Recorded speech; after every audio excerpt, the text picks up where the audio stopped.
अच्छा जी, औज़ुबिल्लाहि मिनश शैतानिर रजीम, बिस्मिल्लाहिर रहमानिर रहीम। स्टार्ट करते हैं भाई अल्लाह का नाम लेकर के। हम सीएसएस की अकाउंटिंग को डिस्कस कर रहे थे और हमने पार्टनरशिप वाला जो पोर्शन था सीएसएस के अंदर वो स्टार्ट किया। अब पार्टनरशिप वाले पोर्शन के अंदर जो है वो हमें आज का जो एजेंडा है वो है एडमिशन ऑफ पार्टनर। इसको हमें डिस्कस करना है, इसके फिर कुछ सिनेरियोज हैं उसको हमने टैकल करना है। अगेन मैं जानता हूँ कि भाई एडमिशन ऑफ पार्टनर के भी बहुत सारे सिनेरियोज आ सकते हैं। कभी आपको कुछ मिसिंग करके दे दे, कभी आपको कुछ मिस करके दे दे, कभी आपको कुछ मिस करके दे देगा। लेकिन सारे सिनेरियोज हम कवर कर नहीं सकते हमारे पास टाइम की लिमिटेशन की वजह से। लेकिन कॉन्सेप्ट तो हम सारे कवर करेंगे ऑब्वियसली।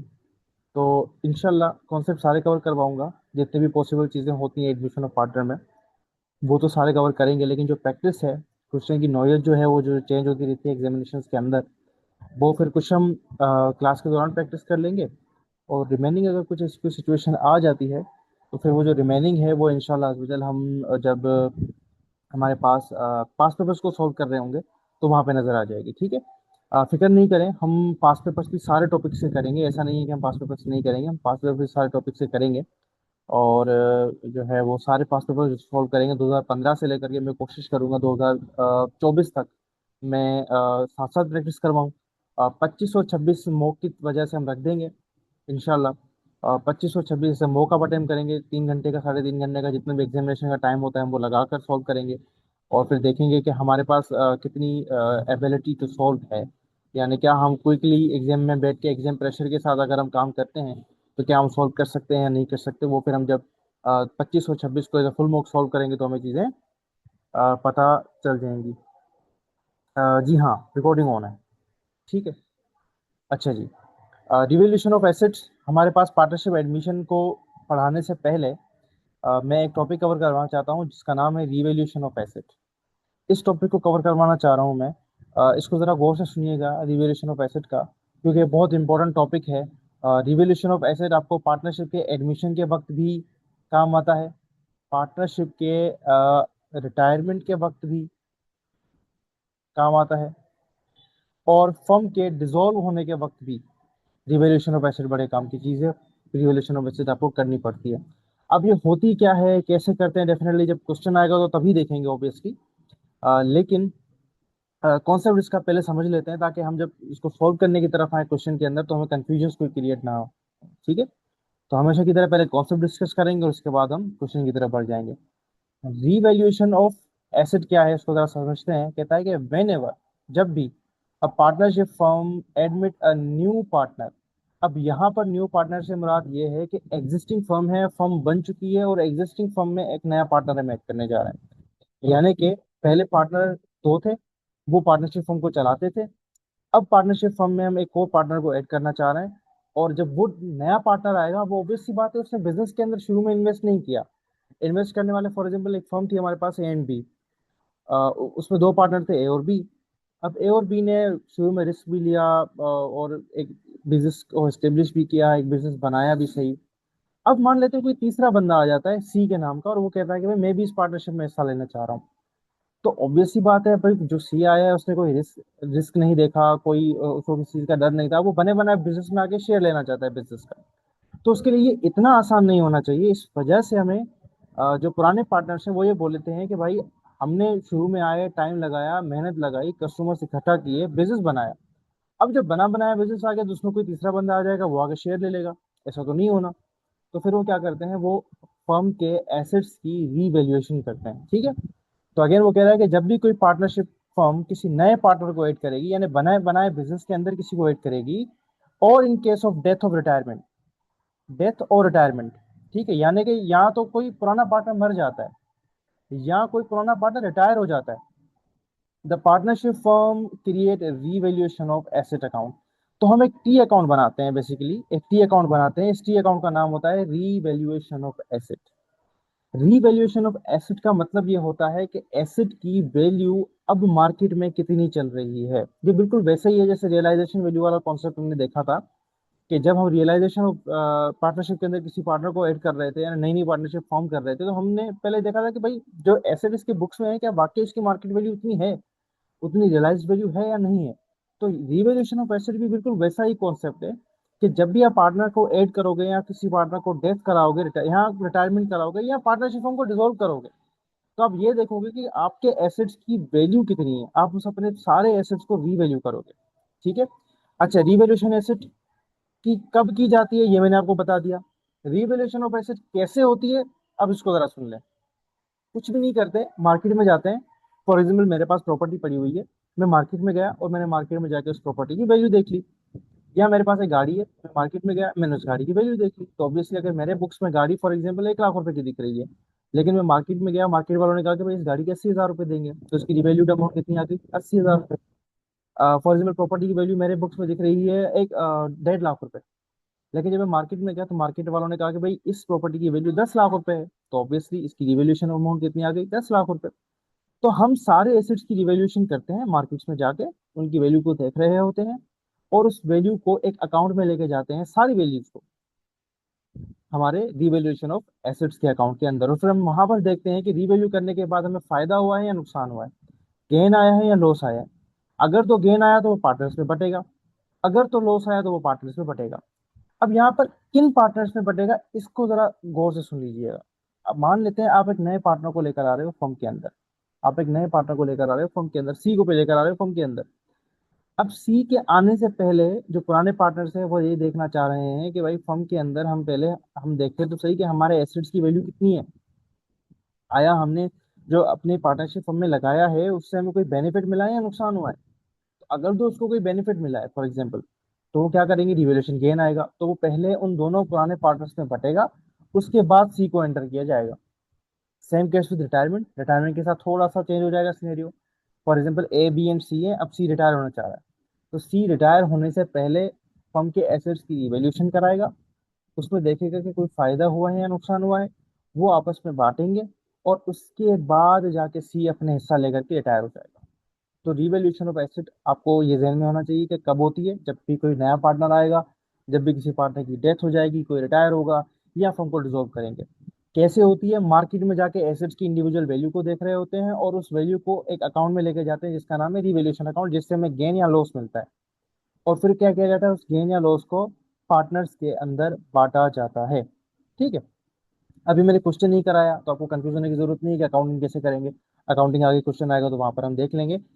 आगे क्या कहता है, in this account partnership firm revalues all of the assets of the firm and distributes gain और लॉस अमंग द पार्टनर्स। वही बात होगी जो मैंने बता दी कि भाई इसके अंदर या तो आपको गेन होगा या तो लॉस होगा, और वो गेन और लॉस आप पार्टनर्स का आपस में बांटा जाएगा, पार्टनर्स आपस में वो गेन और लॉस बांटते हैं। ठीक है। अच्छा जी, एंट्री को जरा देख लेते हैं। Assets revalued higher value than book value. भाई आपके बुक्स में फॉर एग्जांपल जितने भी एसेट्स थे उसकी वैल्यू आई 1 लाख रुपए, लेकिन मार्केट में आप गए और मार्केट में वैल्यू आ गई 1.5 लाख रुपए, तो अब यानी कि आपके एसेट्स की वैल्यू ज्यादा है, आपने गेन ले लिया। अब गेन की एंट्री क्या बनाओगे, जाहिर सी बात है आपके एसेट्स को करोगे डेबिट, आप जो भी गेन होगा वो क्रेडिट करोगे रीवैल्यूएशन ऑफ एसेट अकाउंट में। आप प्रॉफिट एंड लॉस अकाउंट में नहीं करोगे, आप इनकम स्टेटमेंट में गेन नहीं लेकर जाओगे, आप एक रीवैल्यूएशन अकाउंट बनाओगे। वही रीवैल्यूएशन अकाउंट जो मैंने ऊपर आपको टी अकाउंट के फॉर्म में बताया था, वो टी अकाउंट फॉर्म में बनाकर आप क्या करोगे, गेन वहां जाके पार्क करोगे, और फिर बाद में क्या करोगे, वहां से वो गेन निकाल दोगे, यानी रिवैल्यूएशन ऑफ एसेट अकाउंट को डेबिट कर दोगे वापसी से। और पार्टनर्स जो भी होंगे उनके रेशियोज के हिसाब से, जो भी उनके रेशियोज होंगे, पार्टनर के एग्रीड रेशियो होगा प्रॉफिट का कि किसको कितना हिस्सा जाना चाहिए, वो जा करके उन पार्टनर्स में बढ़ जाता है। ठीक है। तो अगर तो गेन हुआ तो एसेट बढ़ाओ, जाहिर सी बात है एसेट की वैल्यू बढ़ जाएगी तो एसेट डेबिट हो जाएगा, जो भी गेन हुआ आप इनकम स्टेटमेंट में नहीं लेकर जाओगे, उसको रिवैल्यूएशन ऑफ एसेट अकाउंट में लेकर जाओगे। फिर उस रिवैल्यूएशन ऑफ एसेट अकाउंट को वापस डेबिट करके आप गेन पार्टनर्स में आपस में बांट दोगे। इससे क्या होगा, रिवैल्यूएशन अकाउंट से कैंसिल हो जाएगा, डायरेक्टली आपके फर्म के एसेट्स बढ़ जाएंगे और वो एसेट्स पार्टनर्स के कैपिटल में जाके ऐड हो जाएंगे गेन की सूरत में। अच्छा जी, सर अगर एसेट्स रीवैल्यूड हुए लेकिन वो लोअर देन बुक वैल्यू आए, यानी कि एसेट्स थे 1 लाख रुपए के, लेकिन जब आप मार्केट में गए तो मार्केट में आपको एसेट्स की वैल्यू मिली 90,000 रुपए, 10,000 रुपए का लॉस आ गया। अब एंट्री क्या पार्क करोगे, अब एंट्री पार्क करोगे sir revaluation of asset account debit, क्योंकि लॉस से लॉस डेबिट होता है, लेकिन ये लॉस अगेन आप इनकम स्टेटमेंट में नहीं लेकर जा सकते क्योंकि ये आप पार्टनर्स में बटेगा। तो इस वजह से आपने रिवैल्यूएशन अकाउंट में जाके लॉस पार्क कर देना है, और एसेट की जो कि वैल्यू कम हो गई है तो उसको क्या कर दोगे आप, क्रेडिट कर दोगे। उसके बाद वापसी से आप अपने दोनों पार्टनर्स के कैपिटल को कम कर दोगे और रिवैल्यूएशन अकाउंट को वापस क्रेडिट करके आपस में नेट करके खत्म कर दोगे, बिल्कुल जीरो कर दोगे। अब आपका सवाल मेरे पास स्क्रीन पे दिख रहा है कि सर अगर डायरेक्ट कैपिटल अकाउंट में लेकर जाए तो क्या होगा, या क्यों नहीं लेके जा सकते। देखो, कहने को बड़ा सिंपल है कि भाई ठीक है, सही है, आप उसका डायरेक्ट कैपिटल अकाउंट में जाके पार्क करो, लेकिन जब आप क्वेश्चन करोगे ना, वहां पर आपको पता नहीं चल पाता बाज औकात कि ये जो है वो डायरेक्ट कैपिटल में कितना गेन और कितना लॉस लेके जा रहे होते हैं, क्योंकि जाहिर सी बात है एसेट्स भी होते हैं, लाइबिलिटीज भी होती हैं, दूसरी चीजें भी होती हैं। तो आपको क्या करना पड़ता है, आपको सारी चीजें जाकर रियलाइजेशन अकाउंट में फेंक देनी होती हैं। वो खुद ब खुद गेन और लॉस कैलकुलेट हो जाता है। यानी कि एसेट्स होंगे तो बढ़ जाएंगे तो एसेट को डेबिट करके रिवैल्यूएशन अकाउंट क्रेडिट कर दो, लाइबिलिटीज कम हो रही है तो लाइबिलिटीज को डेबिट करके रिवैल्यूएशन अकाउंट क्रेडिट कर दो। तो लाइबिलिटीज का भी गेन, एसेट का भी गेन नेट करके क्या हो जाएगा, ऑटोमेटिकली रिवैल्यूएशन अकाउंट के अंदर गेन और लॉस आ जाता है। ठीक है। आप डायरेक्ट लेके जाना चाहते हैं तो आप लेके जाएं, लेकिन ये सिनेरियो इतना मुश्किल या कॉम्प्लिकेटेड हो जाता है क्वेश्चंस के थ्रू कि आप उसको डायरेक्टली नहीं ले जा पाते, इसलिए आपको रिवैल्यूएशन अकाउंट बनाना पड़ता है। आपने कभी माजी के अंदर अभी तो खैर जब आगे चल के डेप्रिसिएशन पढ़ेंगे तो वहां पर भी ये चीज देखेंगे। माजी के अंदर अगर आपको याद हो, जब हम कोई एसिड बेचते थे, डिस्पोजल ऑफ एसिड करते थे, तो उस डिस्पोजल ऑफ एसिड्स के अंदर हम एक डिस्पोजल का अकाउंट बनाते थे। वो अकाउंट डेबिट भी होता था, वो अकाउंट क्रेडिट भी होता था, और वो अकाउंट जीरो हो जाता था एट द एंड। यानी हमें डिस्पोजल्स की चीज कहीं पर भी हमें बैलेंस शीट के अंदर नहीं दिखती थी। बिल्कुल वैसे ही रिवैल्यूएशन ऑफ एसेट अकाउंट की नेचर है। वो भी एट द एंड जीरो ही होना है, उसको भी एट द एंड जीरो ही होना है, वो भी जीरो ही होगा। ये सिर्फ गेन और लॉस कैलकुलेट करने के लिए लेकर आया जाता है, बिल्कुल वैसे ही जैसे डिस्पोजल ऑफ एसेट अकाउंट लेकर आया जाता है गेन और लॉस कैलकुलेट करने के लिए। ठीक है। अब वहां पर भी आपने देखे थे सिनेरियोज होते थे कि भाई आपको कैश के जब आप एसिड बेच रहे हो तो आपको क्या मिल रहा है, पैसे मिल रहे हैं या एसिड मिल रहा है या आपने एक्सचेंज किया हुआ है। तो वहां पर कभी कभार सिचुएशन इतनी कॉम्प्लिकेटेड हो जाती थी, एक से ज्यादा एसिड बेचे, एक पे लॉस एक पे गेन आ गया, अब क्या एंट्री पास करो। तो बेहतर यही है कि आप एक डिस्पोजल अकाउंट बना दो, उसमें सारी चीजें लेकर चले जाओ, आपको पता चल जाएगा डिस्पोजल्स के ऊपर कितना गेन और कितना लॉस हुआ है। ठीक है। तो ये बेसिकली आपको आसान कर देता है गेन और लॉस निकालते हुए, और एक्यूरेट गेन और लॉस निकलेगा, इस वजह से ये टेक्निक यूज की जाती है रिवेल्यूशन ऑफ एसेट्स अकाउंट की। ठीक है, यहाँ तक मैंने आपको रिवेल्यूशन ऑफ एसेट अकाउंट क्या है वो बताया, और इसकी कुछ एंट्रीज आपको पार्क करवाना सिखा दी मैंने। पहले मैं यहाँ तक रुक जाता हूँ, अगर कोई सवाल है तो पहले वो कर लेते हैं। Yes, any question.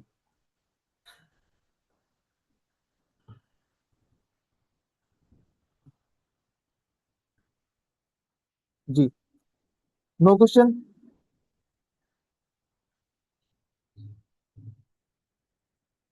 Everything is clear. Okay. Okay जी, हम आगे बढ़ते हैं। रिवेल्यूशन ऑफ एसेट अकाउंट को हमने देख लिया, अब हम आते हैं पार्टनरशिप के एडमिशन के अंदर। जब भी हम पार्टनरशिप में किसी भी पार्टनर को एडमिट करते हैं तो आपको ये कुछ बातें याद होनी चाहिए जहन में। पहली बात आपको जो ध्यान में याद होनी चाहिए वो क्या है कि अ new partner can be admitted into the partnership with consent of all partners, consent of all existing partner. देखो, पार्टनरशिप बनने के लिए आपके पास एक डॉक्यूमेंट बनता है जिसको हम नाम देते हैं पार्टनरशिप डीड। और पार्टनरशिप डीड के बारे में आप अच्छे से जानते हैं कि पार्टनरशिप डीड जो है उसके अंदर जो है वो एक तरीके से लिखी हुई होती है सारी टर्म्स एंड कंडीशंस। ठीक है। अब अगर आप किसी नए पार्टनर को लेकर आ रहे हो तो पार्टनरशिप डील तो पुराने पार्टनर्स के बीच में हुई है, तो इसलिए नए पार्टनर को लेके आने के लिए सारे के सारे पार्टनर्स की कंसेंट का होना लाजिम है। सारे के सारे पार्टनर्स की कंसेंट का होना क्या है, लाजिम है।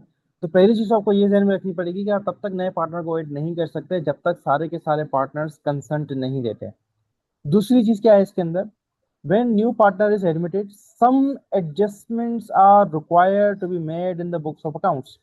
नए पार्टनर के आने से पहले कुछ एडजस्टमेंट्स करते हो आप। वो एडजस्टमेंट्स क्या होती हैं, वो रिवैल्यूएशन वाली एडजस्टमेंट्स होती हैं। अगर कोई एसेट बढ़ा है तो पहले बढ़ा के आपस में बांटो, अगर कोई एसेट की वैल्यू कम हुई है, लॉस हुआ है, तो पहले लॉस आपस में बांटो, फिर नए पार्टनर को लेकर आओ। ठीक है।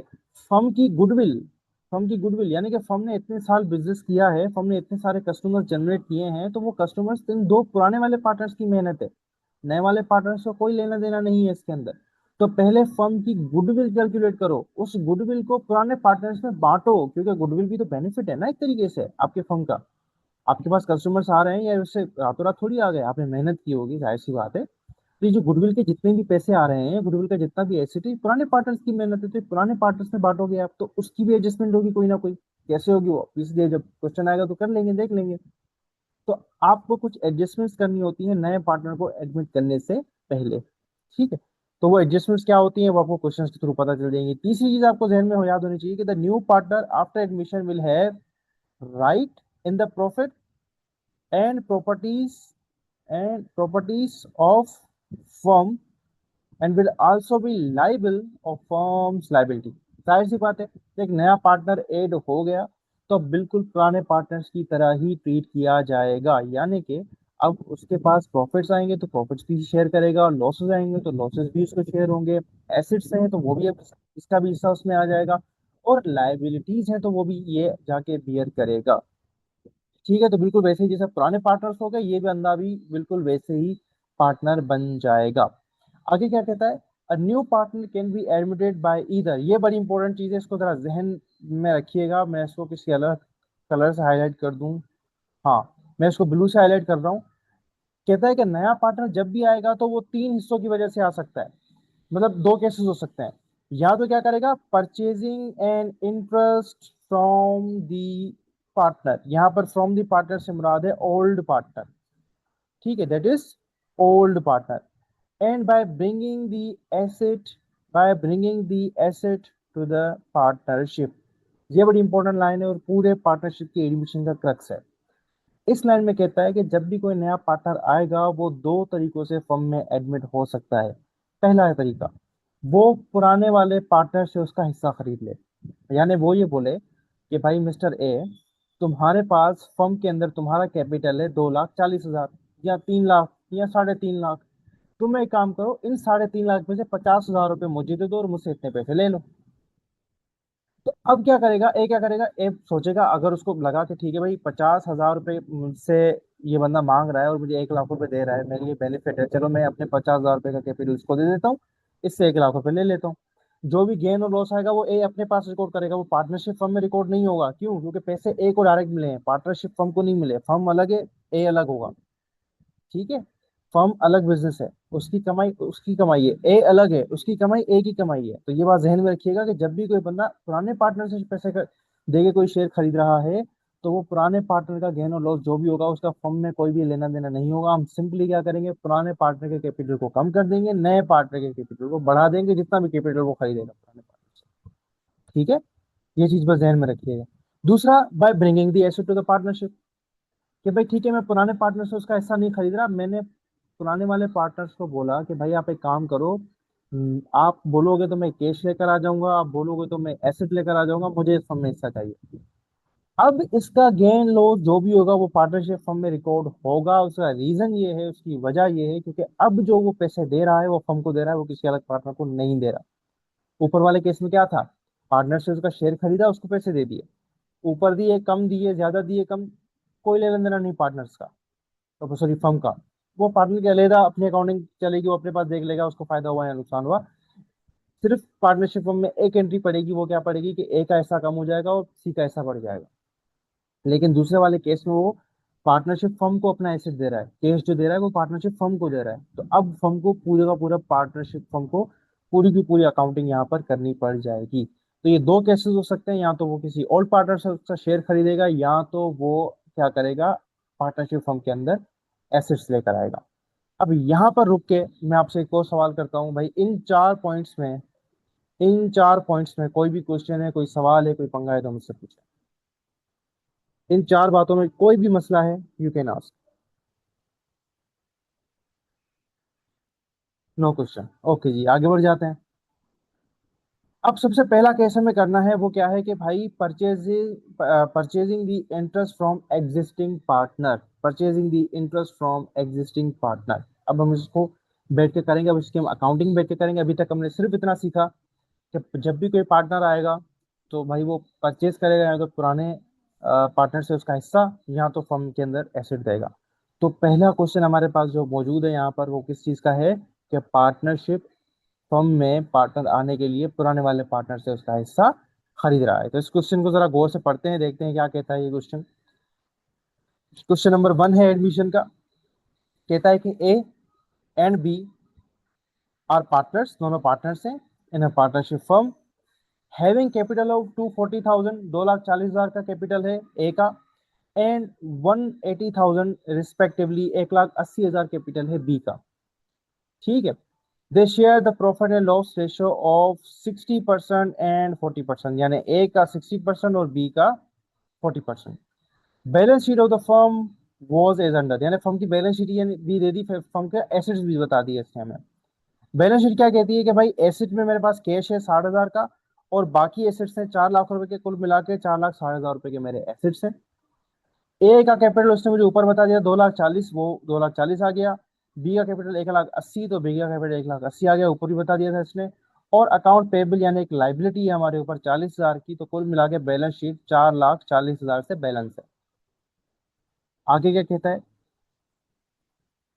आगे कहता है कि they decided to admit C as a new partner, यानी ए और बी ने ये डिसाइड किया कि भाई सी को नया पार्टनर एडमिट करते हैं।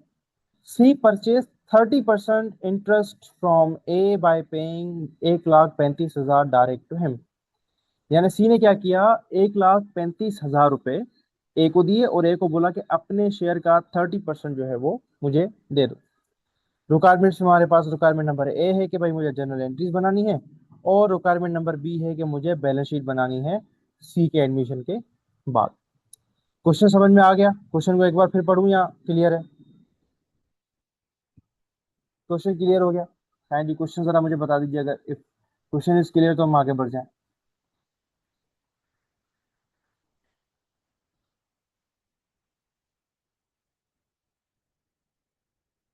ओके,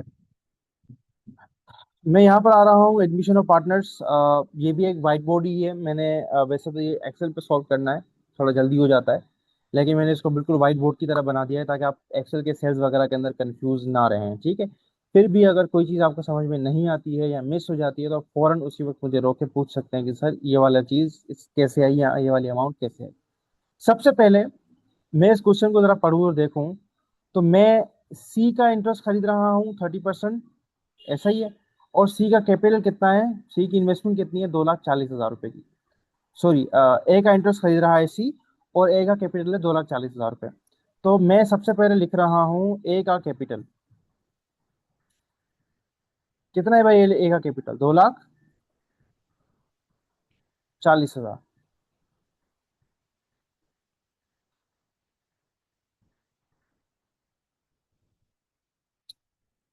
सॉरी,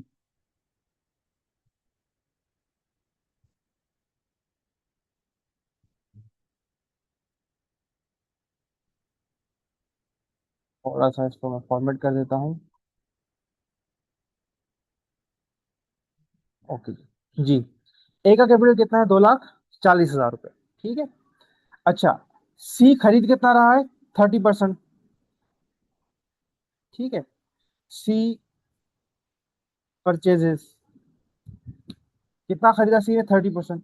तो अगर मैं 2,40,000 का 30% निकाल दूं तो मुझे वो अमाउंट मिल जाएगी जो सी ने खरीदी, यानी कि अगर 2,40,000 को मल्टीप्लाई बाय 30% करूं तो मुझे वो अमाउंट मिल जाएगी जो सी ने खरीदी। यानी कि अगर मैं यूं कर दूं कि भाई 2,40,000 का 30%, आप अपने कैलकुलेटर भी साथ रखिएगा और कैलकुलेटर साथ साथ चलाता रहिएगा, ठीक है? तो कितना आ गया, 72,000।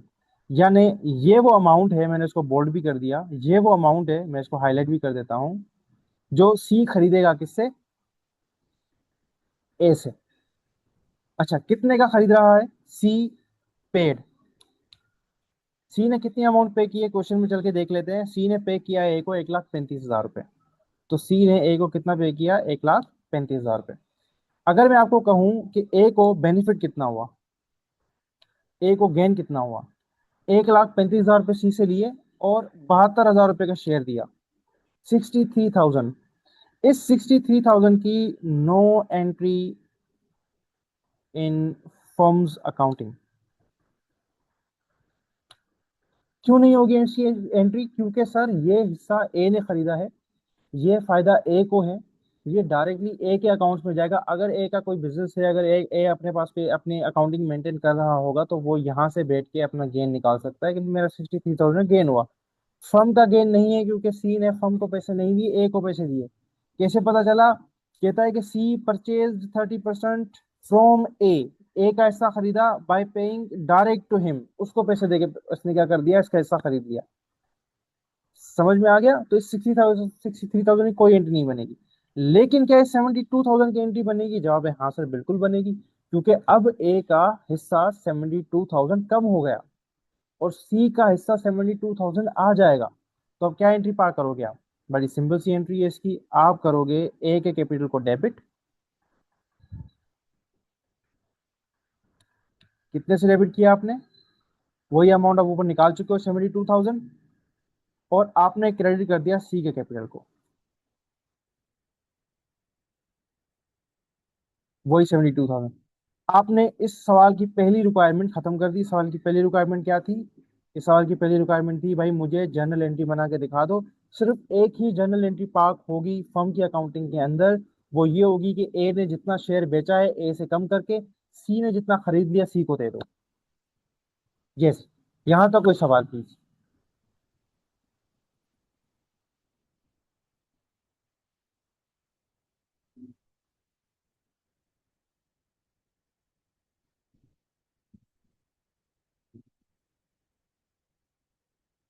यस जी।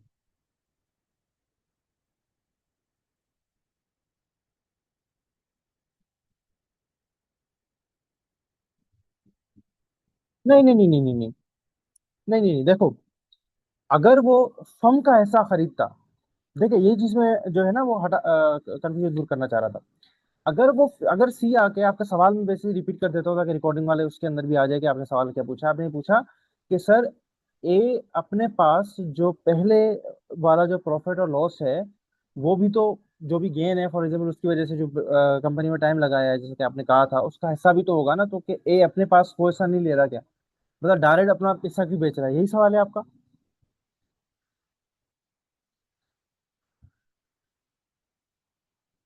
है ना? हाँ, सही है, यही सवाल है ना, कि भाई ए जो है डायरेक्टली सी को उसने 72,000 रुपीज पे कर दिए, लेकिन सर ए ने अपनी फर्म के अंदर जो पुराने फायदे थे, जो आपने बात की गुडविल की, जो आपने बात के एक अरसा लगा के एक फर्म बनाई होगी, ऐसा तो कुछ भी नहीं लिया है इस केस के अंदर। ऐसा क्यों हुआ? देखें, यही यही कंफ्यूजन दूर करनी थी। मसला ये है कि ए ने फर्म का शेयर तो खरीदा ही नहीं ना। हाँ, ए अगर आके फर्म का शेयर खरीदता, ए ये बोलता, सॉरी सी ये बोलता, सी नया पार्टनर है ना, सी ये बोलता कि भाई मुझे फर्म का हिस्सा चाहिए इतना और मैं फर्म के अंदर पैसे लगाने के लिए तैयार हूँ, तो बी भी खड़ा हो जाता, ए भी खड़ा हो जाता, बोलते भाई फर्म का हिस्सा ऐसे इतनी आसानी से थोड़ी देंगे तुम्हें। फर्म का हिस्सा इतनी आसानी से थोड़ी दूंगा तुम्हें मैं। पहले मैं कैलकुलेशन करूंगा मेरी गुडविल कितनी बन रही है, मेरे प्रॉपर्टी कितने बन रहे हैं, पहले वो मैं अपने पास लूंगा, उसके बाद जाके तुम्हें हिस्सा दूंगा। यहाँ पर सिचुएशन क्या है? यहाँ पर सिचुएशन ये है कि भाई ए बेचना चाह रहा था, सी खरीदना चाह रहा था, बी ने बोला भाई तुम अपना ऐसा बेच रहे हो, मुझे कोई सरोकार नहीं, कोई मसला नहीं, फर्म का ऐसा थोड़ी जा रहा है, तुम्हारा ऐसा जा रहा है। और ए ने, अगर आप गौर करो तो ए ने पैसे ज्यादा लिए हैं, 63,000 लिए हैं। तो ए की जो मेहनत है वो तो ए ले चुका है ना। हाँ, उसको अकाउंट नहीं कर रहे हैं, उसका रीजन ये है कि वो ए की जेब में पैसे जा रहे हैं, वो आके फर्म के एसेट थोड़ी खरीद रहा है, वो तो आके ए का हिस्सा खरीद रहा है। और एक अपनी जितनी भी उसकी औकात थी 72,000 वो दे रहा है, 135,000 उसने लिए हैं, तो इसका मतलब है जितनी उसकी औकात थी उससे ज्यादा ही लिए हैं वैसे। तो ए ने तो भाई अपना जो है वो कसर पूरी की है, अपने पैसे लिए हैं उसने। बी यहाँ पर क्यों नहीं आया, यहाँ फर्म की रिवेल्यूशन क्यों नहीं हुई? क्योंकि वो फर्म का हिस्सा खरीद ही नहीं रहा। सी तो खरीद रहा है ए का हिस्सा, तो आप ए का हिस्सा खरीद रहे हो तो आप उसने ए को पैसे भी दिए हैं ज्यादा। ठीक है, क्लियर हो गया? हाँ, ठीक हो गया। चले जी, आगे बढ़ जाते हैं। ये तो हमारी पहली रिक्वायरमेंट थी भाई जनरल एंट्रीज की, जो कि हमने पूरी कर दी। ये आप यहाँ से हटाकर इसको यूं भी कर सकते हैं ताकि पेपर में थोड़ा सा खूबसूरत लगे। हमेशा पहले रिक्वायरमेंट्स किया करो सॉल्व, उसके बाद वर्किंग्स आप आखिर में दिखाया करो।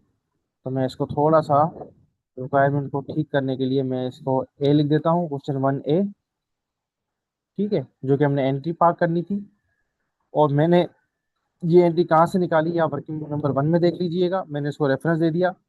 और मैं नीचे आया, वर्किंग नंबर 1 यहाँ पर मैंने इसको दिखा दी कि वर्किंग नंबर 1 में मैंने 72,000 कैलकुलेट कर चुका हूँ। ठीक है, ताकि थोड़ा खूबसूरत सा भी लग जाएगा। अब मुझे बैलेंस शीट बनानी है। ठीक है, मैं क्या बनाने जा रहा हूँ? Balance sheet. इनकी पार्टनरशिप फर्म का कोई नाम बताया था? कोई पार्टनरशिप फर्म का नाम तो नहीं बनाया, ठीक है, लेकिन हम ABC के नाम से पार्टनरशिप का फर्म नाम देते हैं। ठीक है, ABC फर्म। हमें अब बनानी है इसकी बैलेंस शीट। ओके, और बैलेंस शीट बनानी है एज ऑन, कोई तारीख दी हुई है इसने कि कब खरीदा, कोई डेट भी नहीं दी हुई, बिल्कुल सिंपल सा क्वेश्चन है। तो जो भी डेट होगी वो आप यहाँ पर लिख दोगे कि जिस दिन का बैलेंस शीट आप बना रहे हो। थोड़ा सा इसको फॉर्मेट भी कर देते हैं हाथ के हाथ।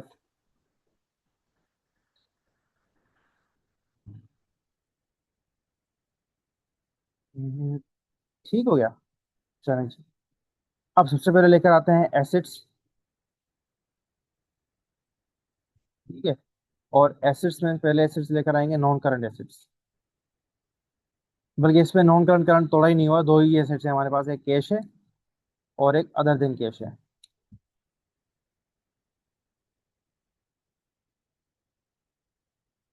ठीक है। दो एसेट्स हैं। उसके बाद हमारे पास आएंगी इक्विटीज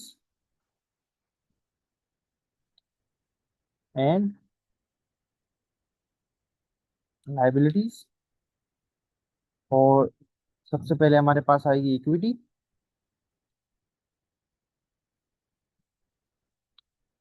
ठीक है। और उसके बाद हमारे पास आएगी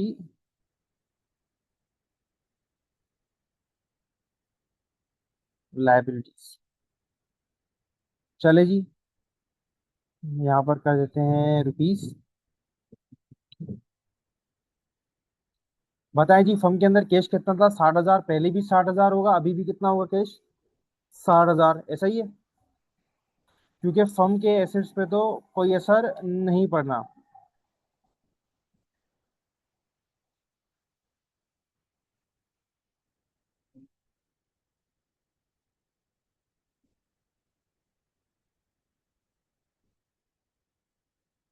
ठीक है। चले जी। अदर एसेट्स के जैसे 4 लाख रुपए, अभी भी कितने होंगे अदर एसेट्स? 4 लाख रुपए के होंगे। दोनों को सम किया।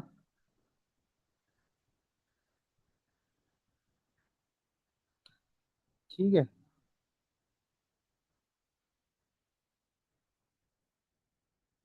चले जी। इक्विटीज के अंदर ए का कैपिटल आएगा और बी का कैपिटल आएगा और सी का कैपिटल आएगा।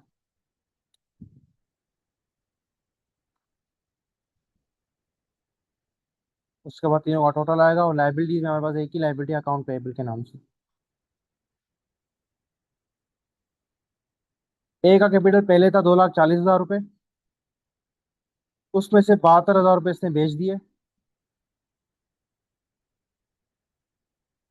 तो रिमेनिंग ए का बच जाएगा। देखते हैं कितना बचता है भाई। 2,40,000 माइनस 72,000। ठीक है। बी का कैपिटल जितना पहले था उतना ही होगा, तो बी का कैपिटल कितना है? 1,80,000। और सी का कैपिटल वर्किंग नंबर 1 से निकाल चुके हैं, 72,000 का आया है। तो सी का कैपिटल 72,000 आ गया। कैपिटल में अभी भी कोई चेंज नहीं होगा। टोटल कैपिटल सेम ही रहेगा। 4,20,000 पहले भी था, 4,20,000 अब भी है। ठीक है। क्यों? क्योंकि ए का कैपिटल कम हुआ और सी का कैपिटल उतने ही अमाउंट से बढ़ गया। तो इस वजह से यहाँ पर आपके पास कह सकते हैं कि कोई भी चेंज नहीं आया। अकाउंट पेबल जितना पहले था उतना ही होगा, 40,000। ठीक है। और इस तरीके से अगर आप टोटल करोगे दिस प्लस दिस,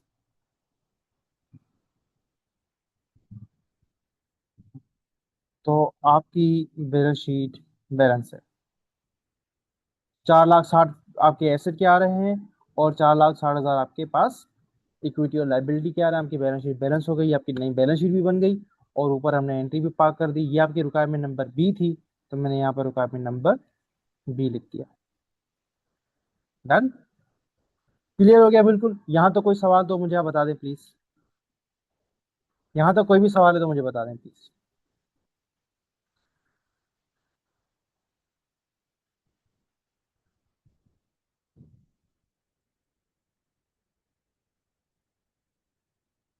कोई सवाल नहीं, ठीक है। अच्छा, इसको आप जाहिर सी बात है, जब सीएसएस करेंगे या एग्जामिनेशन में जाके लिखेंगे तो इतना लिखना काफी नहीं है कि no entry in firm's accounting.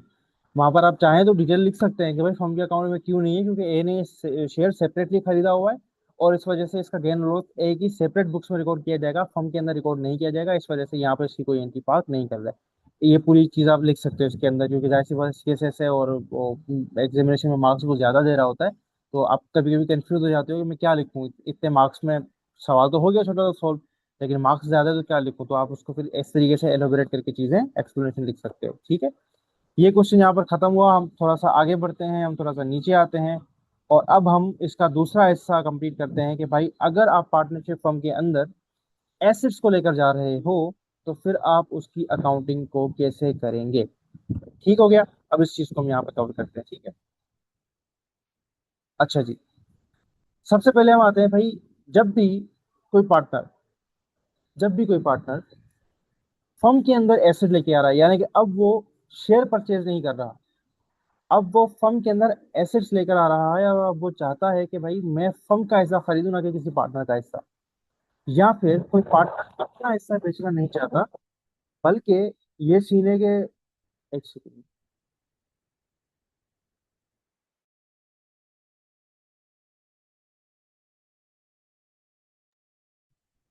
अच्छा जी, हाँ सॉरी। अच्छा जी, तो मैं क्या था कि जब भी कोई पार्टनर, या तो पुराने वाले पार्टनर अपना शेयर बेचना नहीं चाह रहा है, या तो फिर ये है कि भाई जो नया पार्टनर है वो चाहता है कि मुझे फर्म का हिस्सा मिले, किसी पुराने पार्टनर को पैसे नहीं दूं, तो तब आपके पास दो मेथड से पार्टनर को एडमिट किया जा सकता है। पहला तरीका कहलाता है गुडविल मेथड, दूसरा तरीका कहलाता है बोनस मेथड। अगेन रिपीट कर रहा हूं, पहला तरीका कहलाता है गुडविल मेथड, दूसरा तरीका कहलाता है बोनस मेथड। अब गुडविल मेथड क्या है, बोनस मेथड क्या है, इसको समझते हैं। और अगर गुडविल मेथड के थ्रू आप अकाउंटिंग कर रहे हो और बोनस मेथड के थ्रू आप अकाउंटिंग कर रहे हो, तो उसकी आप अकाउंटिंग कैसे करोगे, फिर उसकी हम एक दो प्रॉब्लम्स देखेंगे और उसको समझने की कोशिश करेंगे। इसको अगर मैं ठीक कर दूं, गुडविल मेथड पे आ जाते हैं, चलिए चले जनाब। गुडविल मेथड में हम आगे हमने कहा भाई गुडविल मेथड के अंदर ये कुछ चीजें हैं जो कि आपको पता होनी चाहिए एटलीस्ट गुडविल मेथड के अंदर। ठीक है, एक एक करके डिस्कस करते हैं चीजों को। पहले पहली बात आपको गुडविल मेथड के अंदर आपको पता होनी चाहिए कि goodwill is the benefits and advantages of good name और रेपुटेशन ऑफ अ बिजनेस। आप ये बात अच्छे से जानते हैं कि गुडविल एक इंटेंजिबल एसेट्स है। गुडविल आप कहते हैं फर्म की कमाई हुई इज्जत या रेपुटेशन को। अगर एक फर्म ने सालों साल अपने कस्टमर्स को अच्छी प्रोडक्ट दी है, अच्छी सर्विसेज दी हैं, कम वैल्यू के अंदर उनको अच्छी वैल्यू दी है अपने गुड्स की जो है वो शक्ल में, तो उस फर्म की रेपुटेशन या उस बिजनेस की रेपुटेशन बन जाती है। लोग उस बिजनेस के साथ अपने आप को कनेक्ट करने लग जाते हैं, और लोग महंगे पैसे दे के भी उसी कंपनी की प्रोडक्ट को यूज करना चाहते हैं। इस चीज का नाम है गुडविल, कि भाई फर्म ने अपना नाम इतना कमा लिया है कि अब जो है वो फर्म सिर्फ अपना नाम ही चला रही है, नाम ही काफी है वाला स्लोगन अब फर्म के लिए यूज होने लग चुका है, या बिजनेस के लिए यूज होने लग चुका है। It is the attraction force which brings customer. जाहिर सी बात है ये अट्रैक्शन है। ठीक है, किसके लिए, कस्टमर्स के लिए। जितने कस्टमर ज्यादा होंगे उतनी सेल ज्यादा होगी, जितनी सेल ज्यादा होगी उतना प्रॉफिट ज्यादा होगा। इस वजह से गुडविल भी एक तरीके से एक बहुत ही इंपॉर्टेंट एस्पेक्ट होता है किसी भी फर्म का।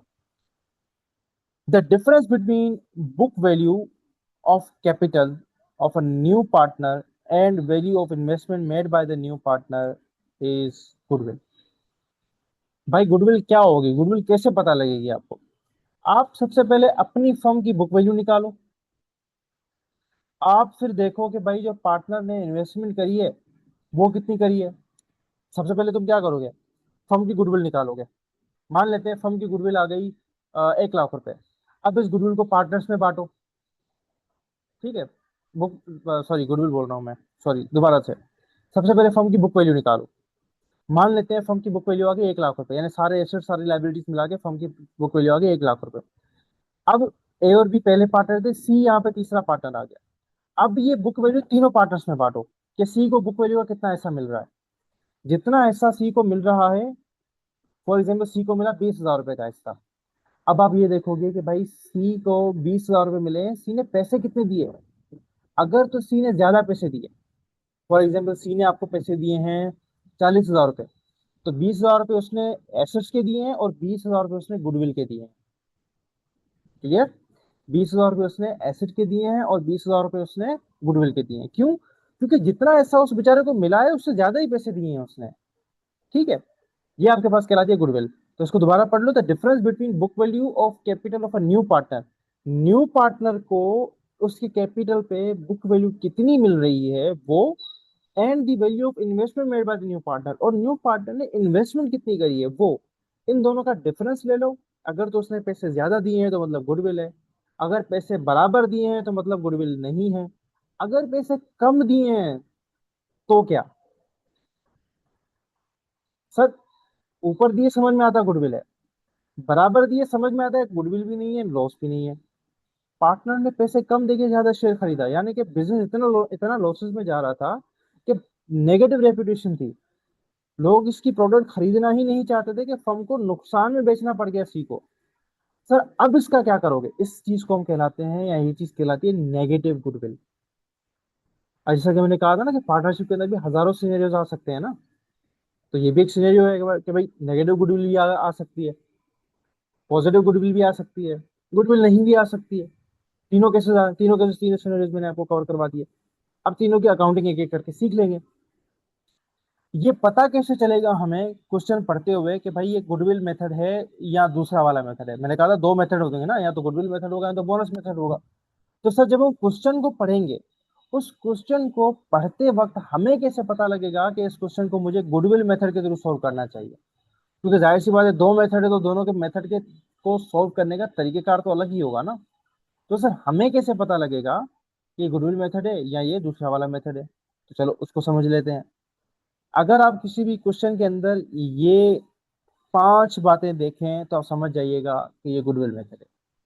क्वेश्चन में कहीं ना कहीं वो मेंशन कर दे कि no change in old partners' capital, यानी पुराने पार्टनर्स के कैपिटल के अंदर किसी भी किस्म का फर्क नहीं है, जितना उनका कैपिटल पहले था उतना ही कैपिटल उनका अभी भी है। अगर क्वेश्चन में ये लाइन आपको मिल जाए कहीं पर भी, या अगर क्वेश्चन में ऐसा कुछ सुनने को या देखने को मिल जाए, कोई पैराग्राफ ऐसा हो जो कि इस लाइन को इंडिकेट करता हो कि भाई पार्टनर्स के कैपिटल चेंज नहीं हो रहे हैं, तो समझ जाइएगा कि अब आपको जो पार्टनर की एडमिशन करवानी है वो गुडविल मेथड के थ्रू करवानी है। सर क्यों? ये लाइन पढ़ के क्यों ऐसा लगा आपके गुडविल मेथड पे ये चीज आनी चाहिए? देखो, पार्टनर अपना कैपिटल को कम भी नहीं करना चाहता, पार्टनर अपने कैपिटल को बढ़ाना भी नहीं चाहता। तो जो भी कमी है या जो भी बढ़ने वाली चीज है, यानी इजाफी पैसे हैं, पार्टनर चाह रहा है, पार्टनर्स चाह रहे हैं कि भाई वो फर्म के अंदर लेके जाओ। फर्म की रेपुटेशन है ना, मेरे कैपिटल को नहीं बढ़ाओ, मेरे पैसे नहीं बढ़ाओ, वो पैसे फर्म में लेके जाओ, और फर्म में वो पैसे किस सूरत में लेके जाओगे? गुडविल की सूरत में लेके जाओगे। तो यहाँ से आपको क्लिक हो जाना चाहिए कि ये गुडविल मेथड है। ठीक है, तरीके का बड़ा सिंपल था, मैंने बता दिया कि अगर पार्टनर का कैपिटल चेंज नहीं हो तो गुडविल मेथड है। ऐसा क्यों है उसको मैंने आपको डिटेल बता दी कि ऐसा इसलिए है क्योंकि पार्टनर ना तो अपने कैपिटल को छेड़ना ही नहीं चाहता। पार्टनर बोला जितना पहले था उतना ही रहने दो। तो पार्टनर से अगला सवाल क्या आया? तो जो इजाफी पैसे मिल रहे हैं वो क्या करें? पार्टनर ने कहा भाई वो किस चीज के पैसे थे? या तुम्हारी फर्म के रिपुटेशन के पैसे थे, तो फर्म की रेपुटेशन दिखा दो, गुडविल दिखा दो। इस वजह से हम इसको गुडविल मेथड यूज करेंगे। Got it? क्लियर कि गुडविल मेथड कब यूज होगा?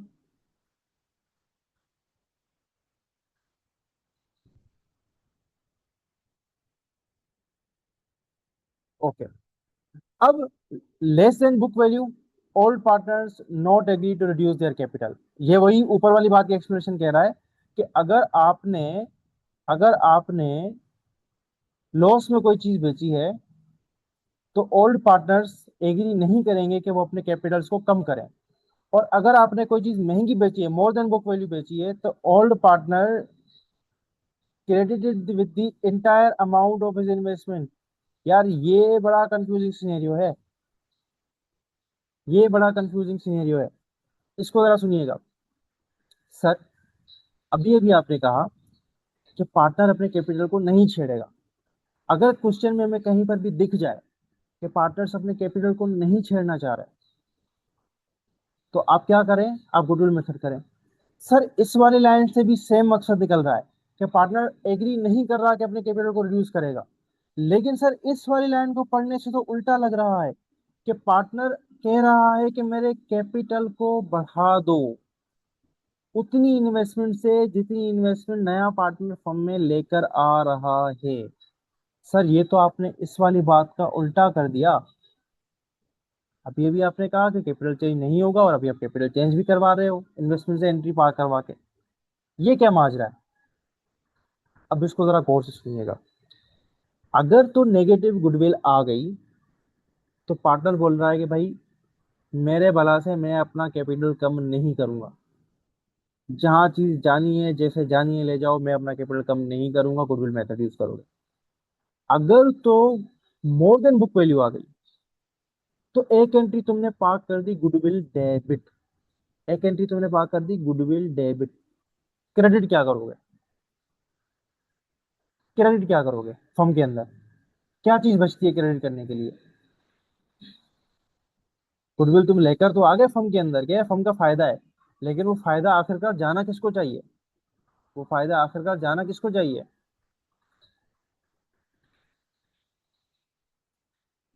पार्टनर्स को जाना चाहिए। ऐसा ही है। तो पार्टनर्स को फायदा कैसे दोगे? उनके कैपिटल को क्रेडिट करके। और यहाँ पर अभी भी पुराने वाले पार्टनर्स का कैपिटल चेंज हो रहा है, नया पार्टनर आ रहा है, उसका कोई भी कैपिटल पे इम्पैक्ट नहीं है, क्योंकि गुडविल उस पर बट ही नहीं रही। ठीक है। जो भी गुडविल निकलेगी पार्टनर के एडमिट होने से पहले निकलेगी। वो आप देखोगे कि गुडविल आई है अगर, तो क्यों आएगी गुडविल? क्योंकि आपने जाहिर सी बात है महंगा शेयर दिया होगा। तो वो एक इम्पैक्ट गुडविल में जाकर ले लो उसका, और दूसरा इम्पैक्ट पुराने पार्टनर के कैपिटल में लो, नए पार्टनर के कैपिटल को आपने नहीं छेड़ना। ये वाली बड़ी ट्रिकी पॉइंट था। ये वाला बड़ा ट्रिकी पॉइंट था। ये अगर समझ में आ जाता है तो फिर मैं आगे बढ़ जाता हूँ। कैपिटल में क्या लिखेंगे? किसका हिस्सा? सी का हिस्से की बात कर रहे हो? जो नया पार्टनर है उसका, उसके हिस्से की बात कर रहे हो? उसका हिस्सा तो है ही नहीं ना। मेहनत किसकी थी? देखो गुडविल तो वो हिस्सा है ना कि जो नए पार्टनर के आने से पहले है। यानी नया पार्टनर आने से पहले जितनी भी फर्म में मेहनत की गई है तो वो किसने की थी? ए और बी ने की थी, पुराने पार्टनर से की थी। तो वो किसका हिस्सा है? पुराने पार्टनर्स का हिस्सा है। तो गुडविल वो किसको जाएगी? पुराने पार्टनर्स को जाएगी। ठीक है। नए पार्टनर को क्यों दूंगा गुडविल? उससे जब मेहनत ही नहीं की, उससे जब देखा ही नहीं है भाई, उसने फर्म में टाइम ही नहीं लगाया, तो उसको मैं गुडविल का हिस्सा क्यों दूंगा? उसको तो शेयर मिल रहा है ना। अब वो फर्म के अंदर कैपिटल लेकर आ गया। अब जो भी पार्टनरशिप के अंदर प्रॉफिट और लॉस होगा इसको डिस्ट्रीब्यूट होगा।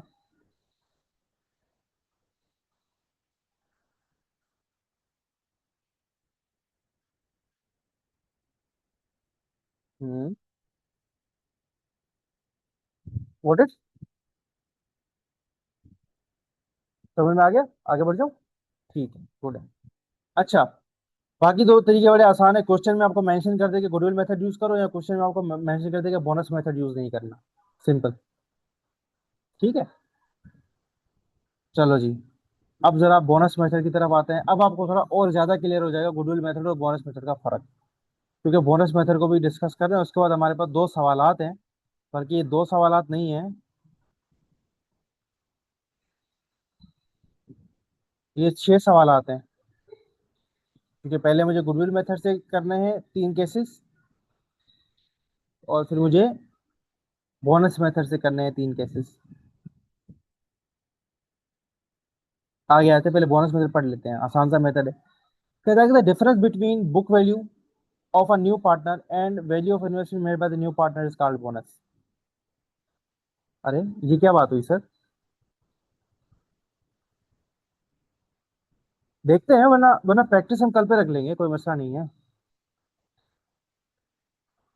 अगर आज ज्यादा हो गया तो प्रैक्टिस कल पे रख लेते हैं, कोई इशू नहीं है।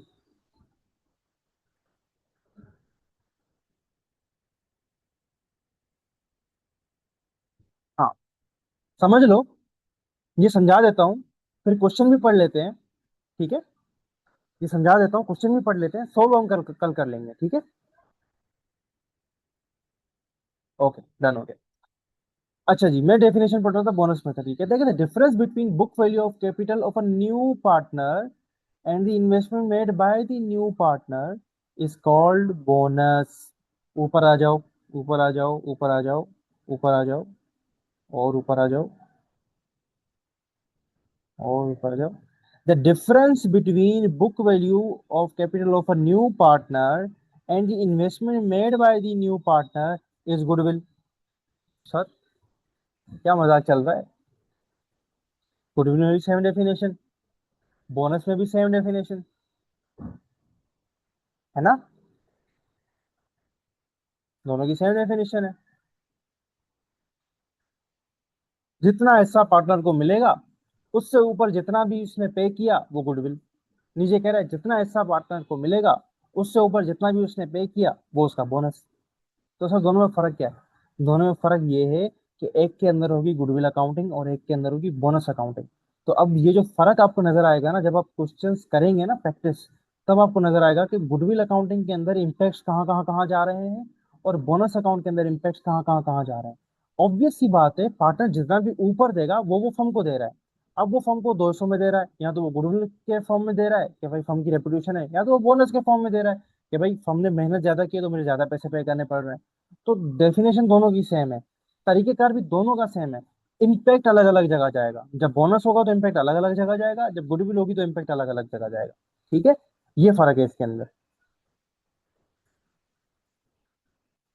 ओके जी, अब मैं नीचे आता हूँ। बोनस मेथड को आइडेंटिफाई कैसे करोगे? बड़ा आसान है। या तो वो आपको क्वेश्चन में बोल दे कि गुडविल को यूज ना करो, या तो क्वेश्चन में बोल दे कि बोनस मेथड को यूज करो, या तो total capital of partnership is increase by the new partners investment. कहीं पर भी क्वेश्चन में ऐसी लाइन, ऐसा पैराग्राफ, ऐसी कोई चीज नजर आ जाए जिसमें पार्टनरशिप का टोटल कैपिटल नए पार्टनर की इन्वेस्टमेंट से इंक्रीज होता है, टोटल कैपिटल ऑफ पार्टनरशिप नए पार्टनरशिप के कैपिटल से इंक्रीज हो जाए। अब दोनों का फर्क समझाने के लिए मैं थोड़ा सा मार्कर का सहारा लेता हूं ताकि मैं फर्क समझा सकूं सिर्फ। देखो, ये ए है, ये बी है, ये सी है। ए का कैपिटल था 100 रुपए, बी का कैपिटल था 100 रुपए, सी जो है, जो कि नया पार्टनर है, तो वो लेके आना चाह रहा है 50 रुपए। अब इन दोनों का टोटल करते हैं, अगर ओल्ड कैपिटल है कितना, 200। अगर तो पार्टनरशिप का टोटल कैपिटल 250 बन जाए, यानी कि देखो 50 से इंक्रीज हुआ और सी की इन्वेस्टमेंट भी 50 थी। अब आप कौन सा मेथड यूज करोगे? बोनस मेथड यूज करोगे। ऊपर वाले में क्या है? ऊपर वाले में क्या है, बढ़ो जरा। ऊपर वाले में क्या है? New partners capital is credited with the entire amount of investment. New partners capital is credited with the entire amount of investment. इसको जरा समझो। ये ए है, ये बी है, ये सी है। Same situation, same situation. C ने कैपिटल मिला 50 का, लेकिन सी ने ये खरीदा था 100 रुपए का। अब ओल्ड कैपिटल देखो कितना है, 200। लेकिन सी ने जितनी इन्वेस्टमेंट की उसको उतना ही कैपिटल दिया जा रहा है। यानी कि ये नहीं किया जा रहा कि उसको पहले 50 में, बात देखो 50 की हुई थी, लेकिन वो कह रहे हैं कि जितनी सी ने इन्वेस्टमेंट की उतना कैपिटल तुझे देंगे। जाहिर सी बात है, क्यों देंगे? क्योंकि 50 यहाँ से बढ़ाऊंगा, 50 गुडविल बढ़ाऊंगा। तो फिर तुम्हें क्या करना पड़ेगा? सी का कैपिटल 100 रुपये लगा के, अब तुम्हारा कैपिटल कितने का हो गया? 300 का हो गया। दोनों में फर्क समझ में आया? एक में जितना पार्टनर जो है वो इन्वेस्टमेंट कर रहा है उससे टोटल अमाउंट ऑफ कैपिटल पे असर पड़ रहा है। एक में जितना पार्टनर इन्वेस्टमेंट कर रहा है नए पार्टनर को कैपिटल भी उतना ही मिल रहा है। ये बस इन्वेस्टमेंट का फर्क है कि एक के अंदर वो पैसे कुछ दे रहा है और कैपिटल कुछ मिल रहा है, और एक के अंदर वो जितने पैसे दे रहा है उतने ही पैसे मिल रहे हैं, उतना ही कैपिटल मिल रहा है। यानी कि जितने पैसे वो पे कर रहा है अगर उतना ही कैपिटल उसका क्रेडिट हो रहा है तो फिर तुम्हारा गुडविल मेथड है। और जितने पैसे वो पे कर रहा है टोटल फर्म उतने से इंक्रीज हो रही है। कैपिटल उसको कितना मिला नहीं मिला बाद में गया, टोटल फर्म का कैपिटल अगर उतने अमाउंट से बढ़ रहा है तो वो बोनस मेथड है। अब इसकी अकाउंटिंग के बारे में सीखने के लिए हम जब क्वेश्चंस करेंगे तो हमें पता चलेगा।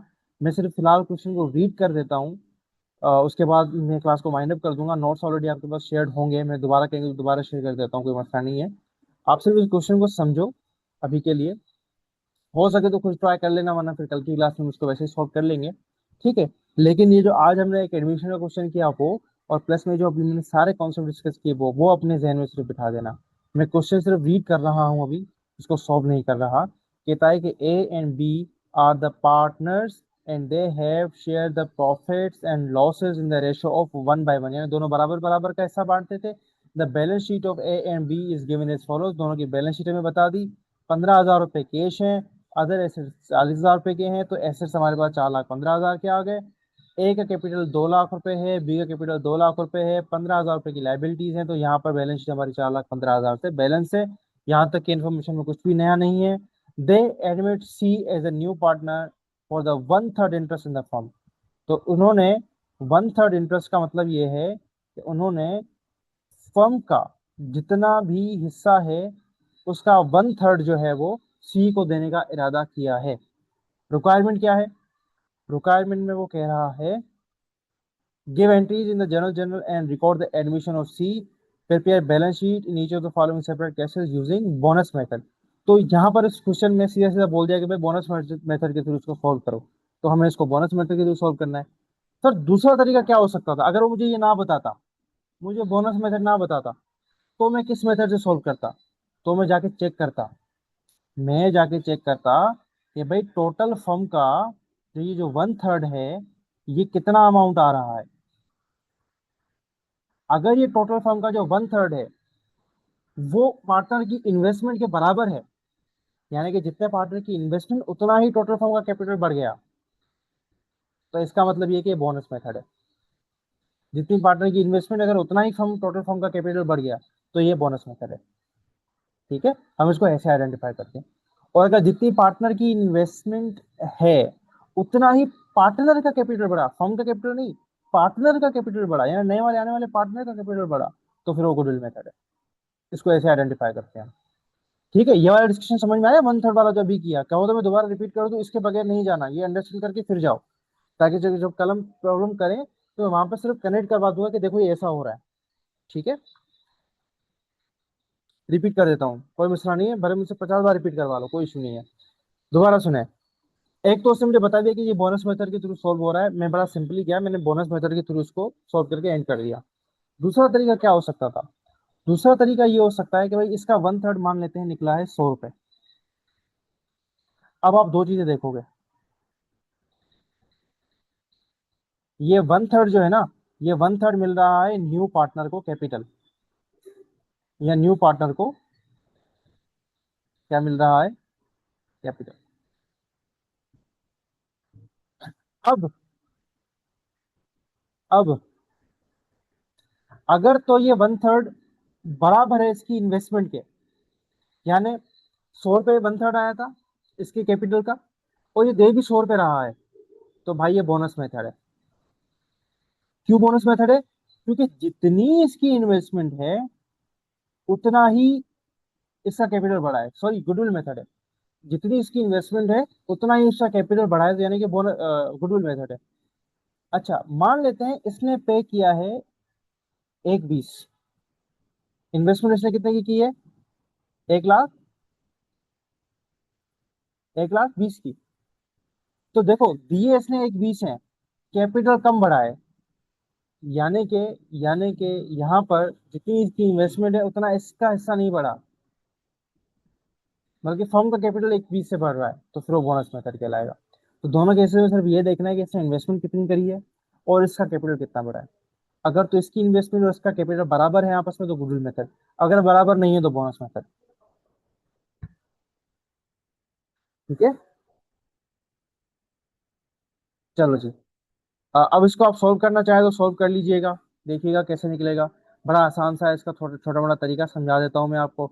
आप देखो 1/3 फॉर्म का कितना निकल रहा है, उसकी इन्वेस्टमेंट नीचे दी हुई है तीनों केसेस में, केस 1 में कंपेयर करो, केस 2 में कंपेयर करो, केस 3 में कंपेयर करो, तीनों में बोनस निकालो, और फिर देखो बोनस की एंट्री कहाँ जानी चाहिए, क्योंकि हमें पता है बोनस अगर है तो मतलब उसके कैपिटल पुराने वाले पार्टनर्स के क्या होंगे, चेंज होंगे, और उस हिसाब से एंट्री पास कर सकते हो। तो मैंने सिर्फ थॉरली बता दिया है आपको। ठीक है, और अगर आप चाहेंगे तो इसको सॉल्व करना तो सॉल्व कर लीजिएगा। ठीक है, चलिए जी। मजीद कोई क्वेश्चन है माइक वगैरह ओपन करने के लिए, या एवरीथिंग इज फाइन? हम क्लास को वाइंड अप कर दें यहाँ पे। ओके जी, एवरीथिंग इज क्लियर, चलेंगे। Thank you so much. आज की क्लास को फिर यहीं तक रखते हैं, इंशाल्लाह अज़ वजल फिर आपसे कल मुलाकात होती है हमारी।